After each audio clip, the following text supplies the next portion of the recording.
हम प्रभु परमेश्वर को धन्यवाद देंगे आज की सुंदर सुबह के लिए।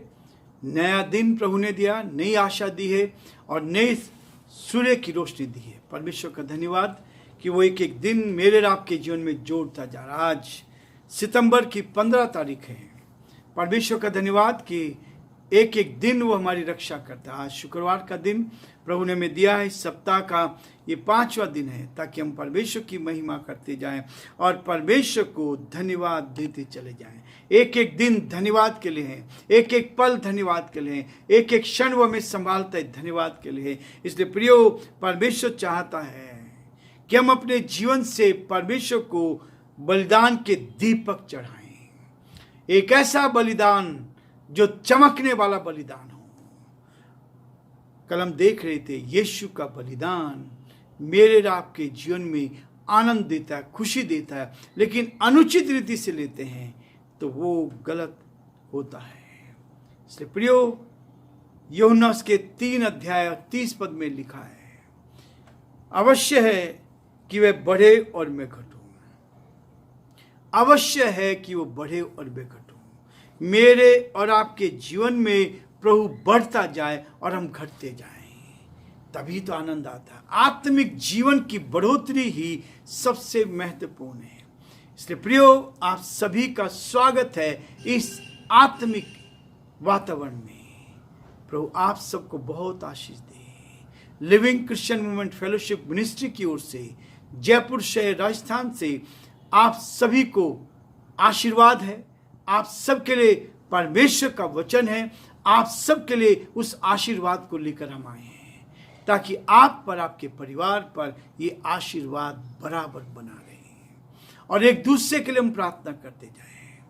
यदि आपके प्रार्थना के विषय हैं तो हमें आप भेजें ताकि हम यहाँ पर भी उन प्रार्थना विषय के लिए प्रार्थना करेंगे और अपनी जो रोज की नियमित रीति से हमारे चर्च की प्रार्थना होती है उसमें भी हम आपके लिए प्रार्थना करेंगे ताकि बहुतों के लिए ये आशीष का, आनंद का कारण बन सके। प्रियो, वचन मेरे और आपके लिए है, इसलिए हर कदम पर इस वचन को जब हम पढ़ते हैं तो परमेश्वर हमें आशीष से भरता जाएगा। हम प्रार्थना करेंगे। धन्यवाद और स्तुति के योग्य हमारे सामर्थ्य परमेश्वर, आज की सुबह के लिए धन्यवाद। आपने हमें संभाल के रखा, हमारी रक्षा की मदद की।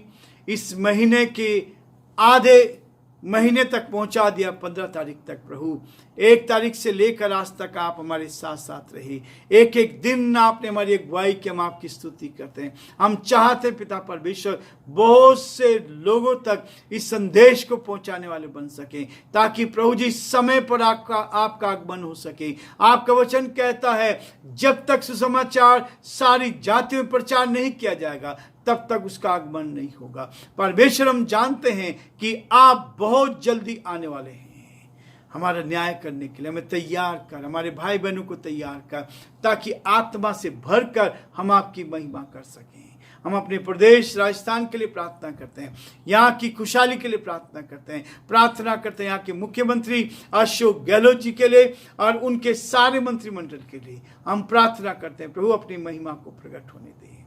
जब इलेक्शन होने वाले प्रभु उसके लिए हम प्रार्थना करते हैं ऐसे लोग को चुनकर भेजें जो वास्तव में ईमानदारी के साथ, सच्चाई के साथ इस प्रदेश की सेवा कर सकें। हम ये चाहते हैं प्रभु ऐसे लोग चुनकर आ जाएं ताकि ये प्रदेश उन्नति करता जाए। हम धन्यवाद देते हैं प्रभु हमारे मुख्यमंत्री के लिए, उनके जीवन के लिए, जो अच्छी योजनाएं उन्होंने इस प्रदेश के लिए बनाई हैं। ये योजनाएं हमारे प्रदेश वासियों के लिए प्रभु आशीष का, आनंद का कारण बन सके और ये आगे बढ़ती चली जाए। हम यही चाहते हैं प्रभु सब लोग सुरक्षित रहें, आनंदित रहें, खुशहाल रहें और आगे बढ़ते चले जाएं। हम बड़े आदर के साथ हम सभी को, हमारे सारे श्रोताओं के लिए, सारे भाई बहनों के लिए जो इस संदेश को सुन रहे हैं, जिस भी स्टेट में सुन रहे हैं, जहाँ भी सुन रहे हैं, हम उन सब के लिए आशीष को मांगते हैं और प्रार्थना करते हैं हर एक को उत्तम आशीष दे ताकि हर जन आप में सुरक्षित रहे। हमारे देश के लिए, देश के प्रधानमंत्री, राष्ट्रपति के लिए प्रार्थना करते हैं आप उनको भी संभालें, सुरक्षित रखें। बड़े आदर के साथ, दीनता, नम्रता के साथ इस प्रार्थना को अपने प्रभु, अपने धारकर्ता यीशु मसीह के नाम से मांगते हैं। आमीन।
रात अंधेरी आती है, तौबा कर दरवाजा होगा बंद, कुछ ना होगा फिर पछताने से,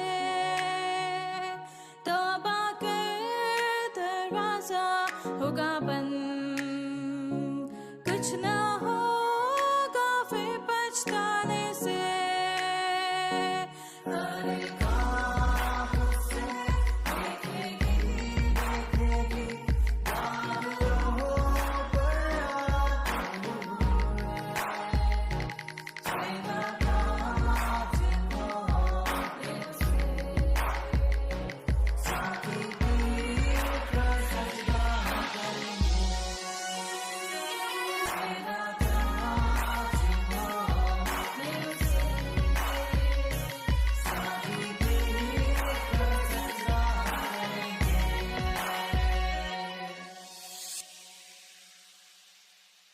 प्रियो, वचन में लिखा है, जब आप पहला कुरिन्थियों का 11वां अध्याय और उसके 29 पद को पढ़ेंगे, लिखा है, क्योंकि जो खाते पीते समय प्रभु की देह को न पहचाने, वे इस खाने और पीने से अपने ऊपर दंड लाता है। इसी कारण तुम में बहुत से निर्बल और रोगी हैं और बहुत से सो भी गए हैं। यदि हम अपने आप को जांचते तो दंड ना पाते, परंतु प्रभु हमें दंड देकर हमारी ताड़ना करता है, इसलिए कि हम संसार के साथ दोषी ना ठहरे।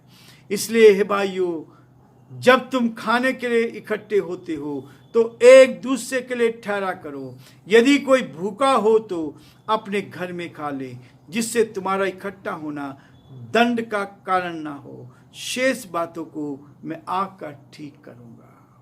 परमेश्वर मुझे और आपको इस बात के लिए बहुत ही आशीष देना चाह रहा है, ताकि परमेश्वर आपको बीमारी से बचाना चाहता है। लिखा है, जो खाते पीते समय प्रभु की देह को ना पहचाने, वह खाने पीने से अपने ऊपर दंड लाता है।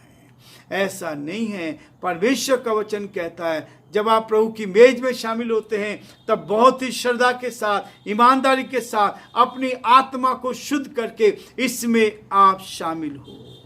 और इसी कारण लिखा है, तुम में बहुत से निर्बल रोगी हैं और बहुत से सो भी गए।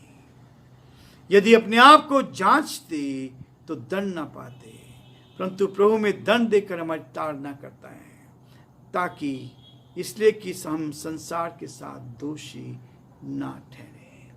प्रियो, परमेश्वर का वचन इसी बात को कहता है। हमारी बुलाहट कैसी है, हम किस रूप में उसके साथ हैं, हम यीशु के साथ किस तरह का जीवन जी रहे हैं। इसलिए यूहन्ना में इस बात को लिखा है, हम यीशु के लिए चमकने के लिए इच्छुक रहते हैं, पर उसके लिए जलने को तैयार नहीं रहते। हम यीशु के लिए चमकने के लिए इच्छुक रहते हैं, पर उसके लिए जलने को तैयार नहीं रहते हैं। हम जो बल्ब है, बल्ब के समान होना चाहते हैं, बल्ब के समान होना चाहते हैं और इस बात होना चाहते हैं, लेकिन परमेश्वर हमें मोमबत्ती को ढूंढ रहा है। परमेश्वर चाहता है कि मोमबत्ती के रूप में रहे। बल्ब तो स्विच ऑन किया जल जाता है, दूर होता है, रोशनी देता है, लेकिन मोमबत्ती क्या होती है? परमेश्वर मोमबत्तियों को ढूंढ रहा है जो दूसरों को प्रकाश देने के दौरान अपने स्वयं को पिघला देती है। हम दूसरों की भलाई के लिए अपने आप को खो दें, दूसरों की भलाई के लिए।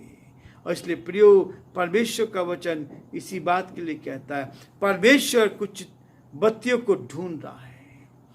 आज मेरा और आपका जीवन कैसा है प्रियो? ऐसे लोगों को ढूंढ रहा है जो उसके लिए जल सके। तेल और आग मुफ्त में है, हम जलने को तैयार नहीं है। परमेश्वर चाहता है हम उसके साथ आगे बढ़ें और उसकी महिमा का कारण बन सके। प्रियो, प्रभु मुझे और आपको कहता है, ईमानदारी से ये स्वीकार करें। जब आप और मैं ईमानदारी से स्वीकार करते हैं, मुझे सबसे अधिक परेशानी किसी और व्यक्ति से नहीं बल्कि अपने आप से होती है। किसी और से नहीं, अपने आप से होती है।